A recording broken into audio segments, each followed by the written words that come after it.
Hello friends, my name is Saurabh Kumar.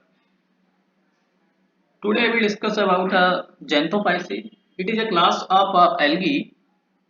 ये algae का एक क्लास है, ठीक है। तो जो Xanthophyceae के हम आज जनरल कैरेक्टर के बारे में बात करूंगा। जो जनरल कैरेक्टर या जनरल फीचर है उसको देखूंगा और उसके बाद इसमें जो मेंबर है बाउकेरिया की लाइफ साइकिल को डिस्कस करूंगा नेक्स्ट वीडियो में, ठीक है। तो यहाँ पे हम जो जनरल कैरेक्टर से मोस्टली क्वेश्चन बनते हैं एग्जाम्स में, सीयूटी पीजी हो गया या टीजीटी पीजीटी एग्जाम्स हो गया या यूपी हायर एजुकेशन का जो एग्जाम होता है उसमें मोस्टली जनरल करेक्टर से ही क्वेश्चन बनते हैं। तो क्वेश्चन अब हम स्टार्ट करते हैं। Xanthophyceae contain primarily fresh water. Primarily क्या होता है? फ्रेश वाटर, ठीक है। इसके बाद टेरेस्ट्रियल एल्गी भी होते हैं बट फ्यू मैराइन एल्गी होते हैं, ठीक है। अब इसकी जब मॉलिक्यूलर जेनेटिक्स स्टडी हुई या फाइलोजेनेटिक स्टडी हुई उसके बेस पर ये डिसाइड हुआ कि ये एक तो फ्यूफाइसी के मेंबर से क्लोजली रिलेटेड है, जो फ्यूफाइसी क्लास है उससे क्लोजली रिलेटेड है, ठीक है। और इसकी ओरिजिन जो हुई है वो ट्राइसिक पीरियड में हुई है, ट्राइसिक पीरियड में हुई है, ठीक है। तो ये चीजें हमारी फाइलोजेनेटिक एनालिसिस होती है या मॉलिक्यूलर जेनेटिक्स से बोले तो उससे ये पता लगा, ठीक है। उसके बाद हम बात करेंगे जो जेंथोफाइसी है। जेंथोफाइसी को हम कॉमनली जेंथोफाइसी बोलते हैं, वैसे इसका प्रॉपर नेम क्या था? ट्राइबोफाइसी। ट्राइबोफाइसी क्यों था? क्योंकि इसमें एक कॉमन जीनस प्रेजेंट था, ट्राइबोनीमा। इसका मोस्ट कॉमन जीनस क्या था? ट्राइबोनीमा। तो इसलिए इसे क्या बोल दिया गया? ट्राइबोफाइसी, ठीक है। और बाद में इसे जेंथोफाइसी बोला गया, ठीक है।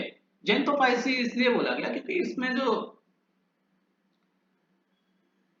पिगमेंट होते हैं उनके बेस पर इसे जेंथोफाइसी बोला कि जो कैरोटेनॉइड्स होते हैं, कैरोटेनॉइड्स इसमें पाए जाते हैं, ठीक है।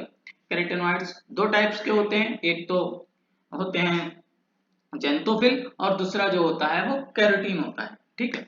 अब हम बात करेंगे मोटाइल सेल। मोटाइल सेल इसमें जो होते हैं वो फॉरवर्ड डायरेक्टेड टेंसल फ्लैजेला होते हैं और पोस्टीरियरली डायरेक्टेड बिप्लेस फ्लैजेला होते हैं, ठीक है। अब हम बात करेंगे कि इसमें दो टाइप के फ्लैजेला होते हैं, इसलिए इसको हम किस में रखते हैं? हेट्रोकेनेटोफाइटा। हेट्रोकेनेटोफाइटा एक मतलब मेजर क्लास बनाया गया था जब हमने एडवांस मतलब और सारे साइंटिस्ट ने, जैसे स्मिथ ने हेट्रोकेनेटोफाइटा को थ्री क्लेड में डिवाइड किया, ठीक है। अब थ्री क्लेड में जब उन्होंने डिवाइड किया तो उनके आधार पर इन्होंने फिर जो फ्लैजेला की पोजीशन के आधार पर उनको फिर थ्री क्लेड में डिवाइड कर दिया। तो यहाँ पे जो था, इसे हम ये भी बोल सकते हैं कि जेंथोफाइसी इज अ हेट्रोकेनेटोफाइटा या हेट्रोकैरियन, मतलब हेट्रोकेनेटोफाइटा ही बोलेंगे, ठीक है। अब हम बात करेंगे इसमें क्या होता है। तो हेट्रोकेनेटोफाइटा का मतलब हो गया कि यहाँ पे दो टाइप के फ्लैजेला प्रेजेंट होते हैं, दो डिफरेंट टाइप के फ्लैजेला प्रेजेंट होते हैं, एक टेंसल एक बिप्लेस। टेंसल मतलब रफ, ठीक है, और बिप्लेस मतलब स्मूथ, ठीक है। क्योंकि टेंसल पे हमारे क्या प्रेजेंट होंगे? हेयर लाइक स्ट्रक्चर प्रेजेंट होंगे, ठीक है। और बिप्लेस हमारा स्मूथ होता है। अब हम बात करेंगे टू मेम्ब्रेन ऑफ क्लोरोप्लास्ट। मतलब जो हम जब एल्गी पढ़ते हैं तो एल्गी में जो बात करेंगे क्लोरोप्लास्ट। क्लोरोप्लास्ट कुछ एल्गी में सिंगल लेयर का प्रेजेंट होता है, सिंगल मेम्ब्रेन का होता है। फिर उसके बाद ओरिजिनेट हुआ टू मेम्ब्रेन। तो इसमें जो होता है वो टू मेम्ब्रेन क्लोरोप्लास्ट होता है और ईआर से सराउंडेड रहता है। ईआर से क्या रहता है? सराउंडेड रहता है, एंडोप्लाज्मिक रेटिकुलम से सराउंडेड रहता है।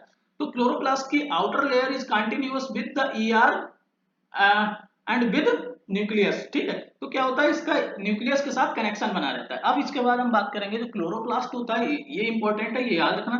क्लोरोप्लास्ट मेनली प्रेजेंट होते हैं क्लोरोफिल ए एंड सी। इसके बाद हमारे केराटिनॉइड्स प्रेजेंट होते हैं। अब हमने अभी बताया था केराटिनॉइड दो टाइप के होते हैं, एक होते हैं जेंथोफिल, एक होते हैं कैरोटीन्स। अब जेंथोफिल वो होते हैं जिनमें ऑक्सीजन एटम प्रेजेंट होता है, लेकिन केराटिन्स में ऑक्सीजन एब्सेंट होती है, ठीक है। तो इसमें जो मेनली प्रेजेंट होते हैं वो होते हैं डायडिनोजेंथिन, हेट्रोजेंथिन और बाउकेरीजेंथिन, हेट्रोजेंथिन और डायडिनोजेंथिन, ठीक है। This type of xanthophylls are present in हम जेंथोफाइसी, ठीक है। तो ये याद रखना, इससे क्वेश्चन बन जाता है। आफ्टर दिस ये भी इंपॉर्टेंट फीचर है प्लास्टिड विदाउट पायरेनॉइड्स। जो प्लास्टिड होते हैं उसमें पायरेनोइड्स नहीं होते हैं, ठीक है। अब इसके बाद हम बात करेंगे जो रिजर्व फूड मटेरियल है या स्टोरेज प्रोडक्ट है, उसमें प्राइमरीली जो होता है वो क्रेसियो लेमिनेरिन होता है, ठीक है।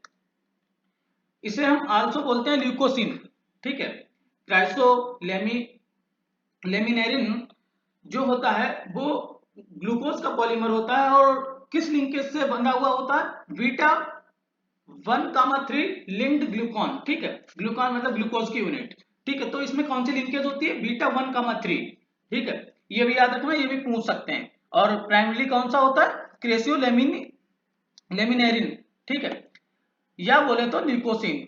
अब इसके बाद इसमें और भी होते हैं लिपिड या ऑयल भी इसमें रिजर्व फूड मटेरियल होता है, ठीक है। इसके बाद हम बात करेंगे cell wall rich in pectic compound. Mostly जो मेंबर्स होते हैं उसमें पैक्टिक कंपाउंड्स जो होते हैं उनसे सेल वॉल बनी होती है। बट हम बात करें टू मेंबर्स की, बाउकेरिया एंड ट्राइबोनिमा, इसमें जो होता है वो सेलुलोज का बना हुआ होता है। किसका बना हुआ होता है, सेलुलोज का बना हुआ होता है। ट्राइबोनिमा और बाउकेरिया में जो सेल वॉल होता है वो सेलुलोज का बना हुआ होता है। अगर हम बात करें बाउकेरिया में, 90% सेलुलोज रिमेनिंग, मतलब 90% तो सेलुलोज होता है सेल वॉल में, और रिमेनिंग एमॉर्फस पॉलीसेकेराइड होता है जिसमें primarily compose glucose and uronic acid जो होते हैं, glucose and uronic acid present होते हैं, ठीक है। अब हम बात करेंगे रिप्रोडक्शन की। जो रिप्रोडक्शन होता है वो vegetative, asexual and sexual reproduction होता है। अब हम बात करेंगे यहाँ पे एसेक्सुअल रिप्रोडक्शन जूस्पोर के द्वारा होता है, एप्लानोस्पोर्स के द्वारा होता है, ठीक है। जूस्पोर्स के द्वारा और एप्लानोस्पोर्स के द्वारा, ठीक है। अब यहीं पे हम बात कर लेंगे, हमने जो जू स्पोर जैसे बताया था, जू स्पोर्स में दो टाइप के फ्लैजेला प्रेजेंट होते हैं, बिप्लेस एंड टेंसेल, ठीक है। अब इसके बाद हम बात करेंगे